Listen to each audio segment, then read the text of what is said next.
Hello everyone, happy Friday. So we're going to talk, my Nano Plus is sold, but I still have images and files and stuff we can dig into.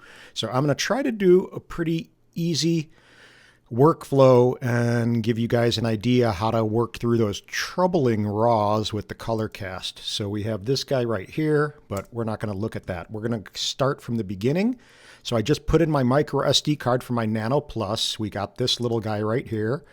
I'm going to go to Media, and I'm going to see, but first I'm going to go ahead and make sure that I downloaded this. So I got Nano Plus before sold, and I don't have this downloaded yet. So I'm going to go ahead and change this really quickly to something else so I can drag it into here.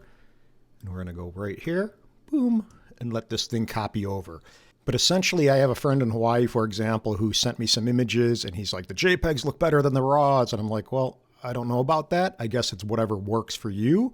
Some people may not know how to work the RAWs the correct way because they are a little bit challenging because there's a color cast to them. But the RAW definitely, to me, looks the best out of either the JPEGs, whether it's the 50 megapixel one, which I would probably avoid. But again, it can't hurt to shoot an image that means a lot to you in all three ways. So you have the JPEG plus RAW and the 50 megapixel JPEG just in case. But we'll go ahead and look into this RAW situation and try to go quickly through it. So it's not a long video, but it's an informative one, and it won't scare you guys away from shooting RAW and utilizing the capacity of your lights and your nanos and your nano pluses and your light pluses and blah, blah, blah. Too many names. This is going to copy over and do its thing. Let's go ahead and get to this guy right over here, which I believe is some city shots. So this is the city. We are going to go ahead and do the same thing. Make the window bigger on my 27-inch iMac. View by kind. View by name, and let's look at some stuff. So here's a picture of Millennium Park. So we got a JPEG, right? That looks pretty good. And then we have a DNG, which isn't even going to look, for some reason, it doesn't display the preview like it's sharp, but it is. But we can go ahead and open up a JPEG and we'll look at it. And it looks fine, right? It doesn't look horrible. It doesn't look great, but easy to work around, right? We can go ahead and say Command J on my Mac, duplicate the layer, so we're always working on a separate layer. I am on a Mac, and then I can go to Filter, Camera Raw Filter, and everyone can do their own thing, but this Camera Raw dialog box is really powerful, and you could do basically anything you need in this dialog box, which is why I stay here. So as you see, I have Color Mixer selected because I was working on a RAW file last, and this is where you tweak those RAW files to get them in the ballpark of where they should be, and then you go ahead and process out your file. But we'll go ahead and just color correct this guy a little bit, and we can basically tweak the saturation a little bit. So I got the 41. Maybe I can hit the dehaze a teeny bit, and that kind of crunches everything a bit more, and maybe too much, maybe not enough. But regardless, this is just a simple little idea of how much better you can make a JPEG look in a few steps. So, right, we got some good detail. It kind of looks so-so. I mean, it looks a little bit digital zoomy to me, if that makes sense. Like they're making up pixel information. So if we zoom in, you can kind of see what's going on. But let's go ahead and go to the RAW file of the exact same image, and now we're going to double click, bring this into Photoshop, and now look. So it basically looked like this, which looks way worse than, let's go back to Photoshop. Oh, actually here. So we're going to go to the before. So that looks pretty much better if you're just starting out than that guy. So you see it's really pretty ugly and a little bit intimidating. Like, how do I actually get this to look anywhere like the JPEG? And I'm going to show you right now. We're in Photoshop. We're in this Camera Raw plugin dialog box. It's going to be the same type of engine, meaning the same type of functionality in Lightroom. So be aware of that. we're going to go in the color mixer, and literally this is it. We're going to start with this little yellow.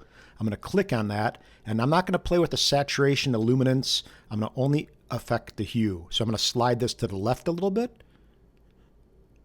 and we can kind of see a little bit more that it's getting in the right direction. But what I'm going to do, it looks like the exposure is a little bit overexposed.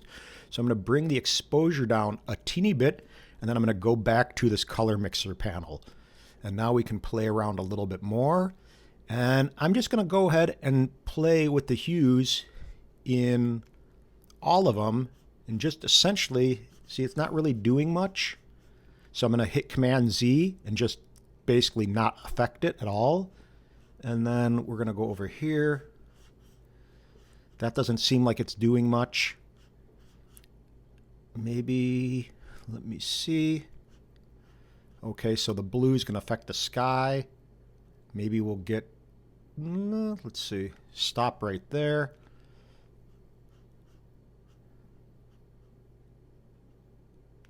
I'm not going to do too much to that. And I'm not even really paying attention. I'm just moving the slider and scrubbing it and seeing what it does. If it doesn't do much, I'm not even going into this panel. And now what we can do is go back to the basic and maybe do the dehaze, and that's going to kind of bring everything together. If that makes any sense, it's going to kind of pull the image together. And when you make one move, essentially you got to counter it normally with another adjustment. So it kind of tightened up the shadows, meaning the black areas. So I'm going to go ahead and get a little shadow recovery. And now I can maybe tweak the white balance over here. No. Let me see. And I could use Command Z to go before, after. And I think adding that little bit of yellow makes it look better. And now what else can we do? We can maybe clarity. No, clarity is going to be kind of like a softening or a little bit more of a punchy. I don't mess with clarity too often. With buildings, you could sometimes get away with texture. If you see, you can zoom in. I'm going to hit Command plus and zoom in a little bit. And you can see the buildings, because they're basically objects, it's not like a face, it can take some texture or some sharpening a little bit more than other things. So I'm going to hit Command 0. But now you can see what's happening. You can see the image is basically looking pretty darn good, right? I'm going to add a little bit more saturation. And essentially I'm going to go ahead and hit open. And now we have this guy, right? So now we have that over here. And let's go to this, which is the JPEG. So now we have this as the JPEG and this as the RAW. Let me just go ahead and zoom a little bit more. So again, JPEG, RAW. To me, the RAW looks a lot better. I don't know about you guys, but I think it looks pretty darn good. It looks a little bit more robust, but let's go ahead and zoom in a little bit. And now look. Boom. Boom.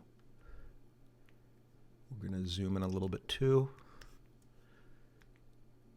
And this just looks way better. It just has more definition and just looks to be a better file. That is the RAW. This is the JPEG. So the JPEG is not bad, but if you're delivering a file or wanting to print a file, that's way better to me. And I could still go ahead and tweak this.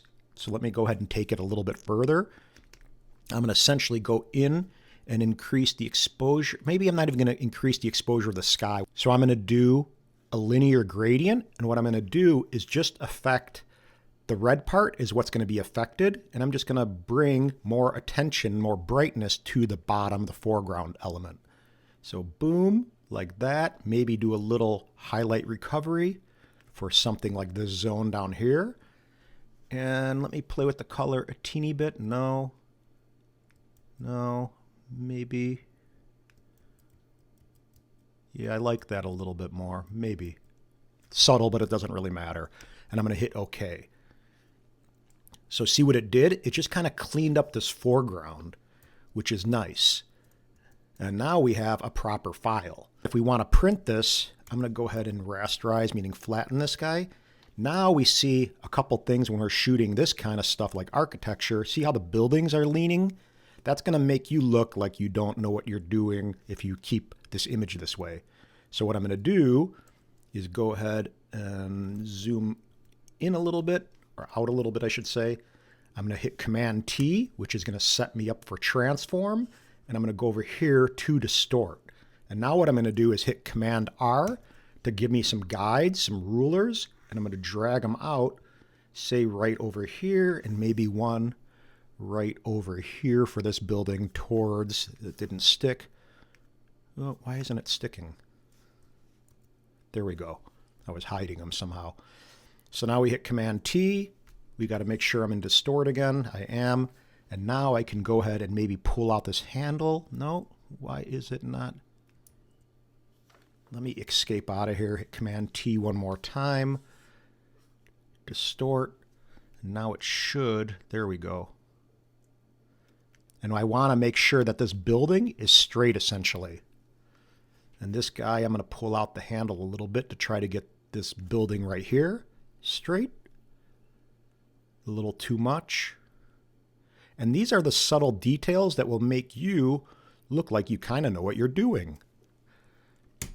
And boom. So now we have, let me hide the grids. Now we have a nice polished image, essentially ready to print. But this is what's going to take you from ordinary to a little bit more extraordinary, especially with your raw files from your Nano series drones or your Lite series drones, or really any drones. But this is going to address that color cast issue and see how good you can actually make them with not a lot of energy. I mean, this is what took me 10 minutes so far. And we can go through one more really quickly just so we can see maybe a little bit more of a challenging kind of thing. So let's go here to a different scene, this Japanese garden. We can open up the JPEG. I'm not even going to go and do anything with it to save time. You know what the JPEG's about. It's just going to take a little minor tweaking. And we can go to the DNG.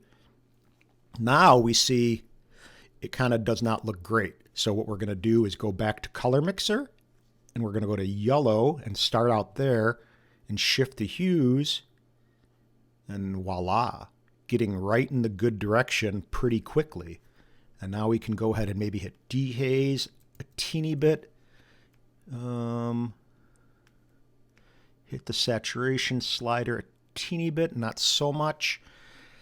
And just kind of play with the settings how it is. Maybe let's go back to Color Mixer again. And if we make any move, we can play around with this and shift colors. And if we do something that doesn't look good, simply hit your undo command, which is Command Z on my Mac for this example. So that was my adjustment. I don't like it. Command Z, go back to where we were at. Let's try the red hue. So really not a lot of reds being affected. I could even leave it there just because it's really no big deal. I'm not going to touch that. The green's going to change the color of the tree a little bit, which is nice. So see that?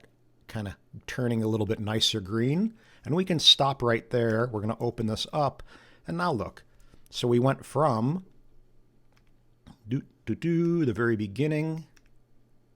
Oop, here we go. So we got this, right? Pretty good. Looks not bad at all. To, we're going to reset this guy. Where do we do that? We go right here. So I'm going to go over here and I'm going to reset the default and watch what we started with.